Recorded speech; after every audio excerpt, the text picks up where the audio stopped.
سر آپ نے ایک سوال کیا ہے مجھے،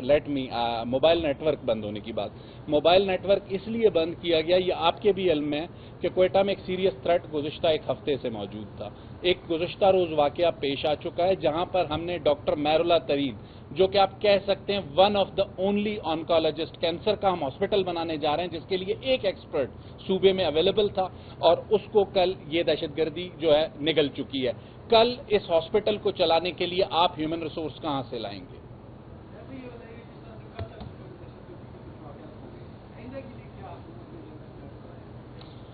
موجودہ صوبائی حکومت نے صوبے کی تاریخ میں پہلی مرتبہ ایک پروونشل ایکشن پلان ترتیب دیا ہے. اس سے پہلے ماضی میں جو بھی حکومتیں یہاں پر رہیں، معذرت کے ساتھ وزیر اعلیٰ بلوچستان سرفراز بگٹی اس بات کو اسمبلی کے فلور پہ کہہ چکے ہیں کہ یہاں پر ایک تاثر بنایا گیا کہ یہ لڑائی دہشت گردوں اور سیکیورٹی فورسز کی ہے، تو جس کے نتیجے میں یہاں پر کاؤنٹر ٹیررزم اور کاؤنٹر انسرجنسی کے متعلق کوئی ایسی پالیسی موجود نہیں تھی کہ کسی بھی صورتحال میں حکومت کی حکمت عملی یا جوابی حکمت عملی کیا ہوگی. پہلی مرتبہ اسے بنایا گیا، اکتوبر سے اس پر امپلیمنٹیشن شروع کی گئی، اور لازمی سی بات ہے جس صوبے میں 2 دہائیوں تک ان تمام باتوں پہ کام نہ ہوا ہو، اب کام شروع ہوا ہو، تو چند ہفتوں یا مہینوں میں ہم سمجھیں 2 دہائیوں کے مسائل حل کر رہیں گے تو ممکن نہیں ہے. صاحب یہ بتائیں کہ ابھی آپ نے ذکر کیا کہ بلوچستان پر غیر معمولی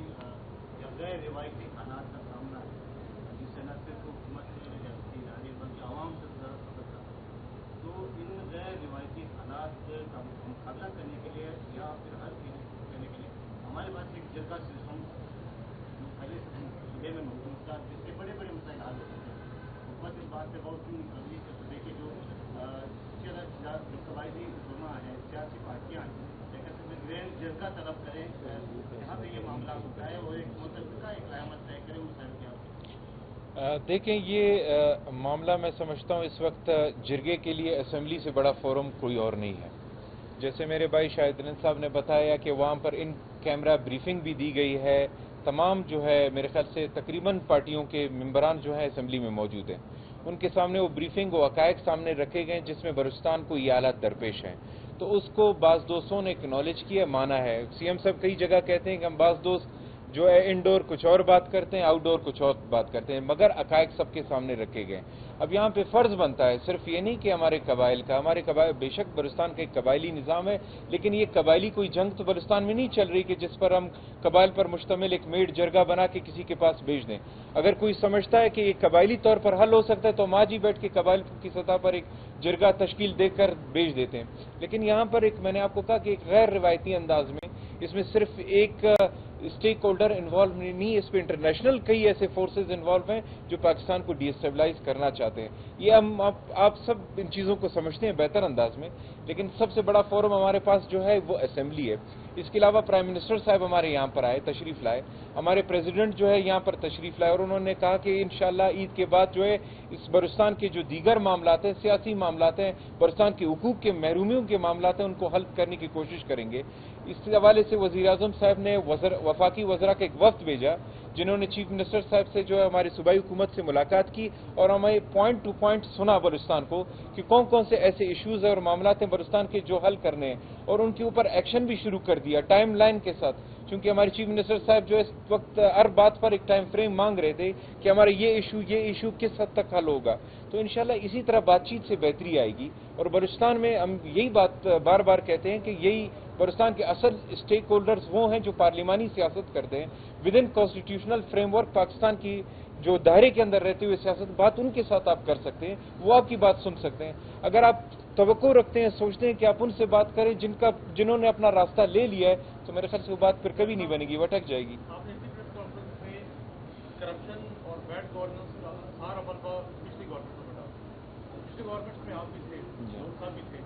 تو کیا جو بندہ یہ نہیں سمجھتا والنٹری اگر آپ کہیں کہ جو بندہ ذمہ دار ہے اور گلٹی ہے وہ مستعفی ہو جائے، جان چھڑائیں تاکہ کرپشن اور بیڈ گورننس کا خاتمہ ہو؟ جی بالکل، اس میں کوئی دوسری رائے نہیں ہے کہ اس میں میں نے کہا کہ میں نے صرف پچھلی حکومت کا نہیں، میں نے کہا کئی حکومتوں کا اس میں ہاتھ رہا ہے. تو اس پر ایک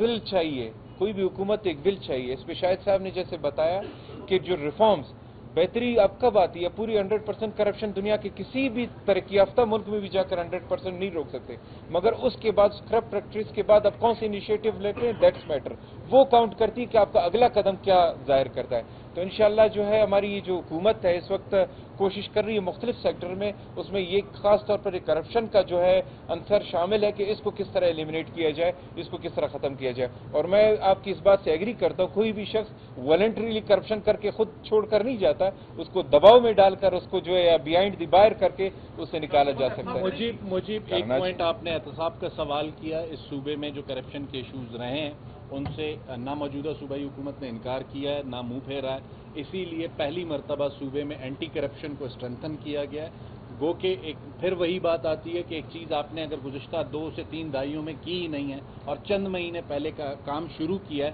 تو اس کا رزلٹ آنے میں تھوڑا ٹائم لگے گا۔ اینٹی کرپشن کی پرفارمنس آپ کے سامنے، محدود وسائل میں ایک نئی ٹیم کے ساتھ انہوں نے اپنے کام کی ابتدا جس طرح کی ہے وہ کم از کم اگر کوئی بینچ مارک حاصل نہیں کر لیں گے لیکن کسی بہتر سمت کا تعین ضرور کر لیں گے۔ کوئی اور سوال؟ دہشت گردی کے واقعات میں خودی حملہ کو بھی نقصان پہنچایا جا رہا ہے، جس طرح ٹی بلوچ یونیورسٹی کی کوئٹہ کلاس کو بھی نشانہ دو رہا ہے، اس سے مالک عوام کتنا شکار ہو۔